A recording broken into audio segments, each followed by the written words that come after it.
प्राणनाथ, कहा जाता है कि जगन्नाथपुरी मंदिर का ध्वज हमेशा हवा के विपरीत लहराता है। इसका रहस्य क्या है? सखी, जहां भक्ति बहती है वहां प्रकृति भी मार्ग बदल लेती है। ये ध्वज बताता है ईश्वर संसार की दिशा से नहीं, भक्त के भाव से चलते हैं। माधव, सिंहद्वार पर समुद्र की गर्जना सुनाई देती है, पर मंदिर में प्रवेश करते ही वो आवाज शांत क्यों हो जाती है?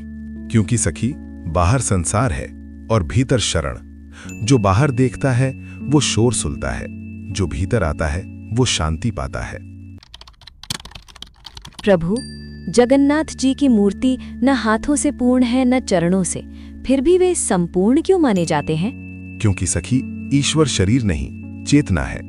ये रूप सिखाता है भक्त के प्रेम से ईश्वर स्वयं पूर्ण हो जाते हैं। प्रभु, ये भी कहा जाता है कि मंदिर की छाया कभी धरती पर नहीं पड़ती। ये किस बात का संकेत है? ये संकेत है सखी, जो प्रभु में लीन हो जाता है उसकी कोई छाया नहीं रहती, केवल प्रकाश रह जाता है। प्राणनाथ, जगन्नाथपुरी का प्रसाद सिर्फ भोजन नहीं लगता। कहा जाता है कि ये कभी अपवित्र नहीं होता, कभी कम नहीं पड़ता। इसका रहस्य क्या है? सखी, जिस भोजन में स्वार्थ नहीं होता वो कभी अपवित्र नहीं होता। जगन्नाथपुरी का प्रसाद पहले भगवान को अर्पित होता है और फिर सबको समान रूप से दिया जाता है। तो क्या ये केवल पेट भरने का साधन है?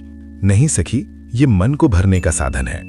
ये प्रसाद सिखाता है कि राजा और रंक, अमीर और गरीब सब एक पंक्ति में बैठते हैं। प्राणनाथ, आज हमने जगन्नाथपुरी के इतने रहस्य सुने, पर एक प्रश्न मेरे मन में रह गया। क्या इन रहस्यों को जान लेने से मानव का जीवन सच में बदल सकता है? रहस्य जानना मन को उत्सुक करता है, पर जीवन बदलता है श्रद्धा। जगन्नाथपुरी के रहस्य दिखाने के लिए नहीं है, समझाने के लिए हैं। तो क्या भगवान को पाने के लिए सब कुछ समझना जरूरी नहीं? नहीं सखी, भगवान को पाने के लिए सब कुछ छोड़ना जरूरी है। जैसे समुद्र हर दिन मंदिर के चरणों में अपना गर्व छोड़ देता है, वैसे ही मनुष्य को अपना अहंकार छोड़ना होता है। और जो ऐसा कर ले उसे क्या प्राप्त होता है प्रभु? उसे रहस्य नहीं, शांति मिलती है। उसे चमत्कार नहीं, विश्वास मिलता है। और सबसे महत्वपूर्ण, उसे ये समझ आ जाता है कि भगवान मंदिर में नहीं, उसके भीतर है। यदि ये संवाद आपको पसंद आया तो समझिए भगवान जगन्नाथ का आशीर्वाद आप तक पहुंच चुका है। इस शांति को अपने तक सीमित मत रखिए, इसे आगे बढ़ाइए। लाइक करें, शेयर करें और सब्सक्राइब करें ताकि ये भक्ति और हृदयों तक पहुंचे।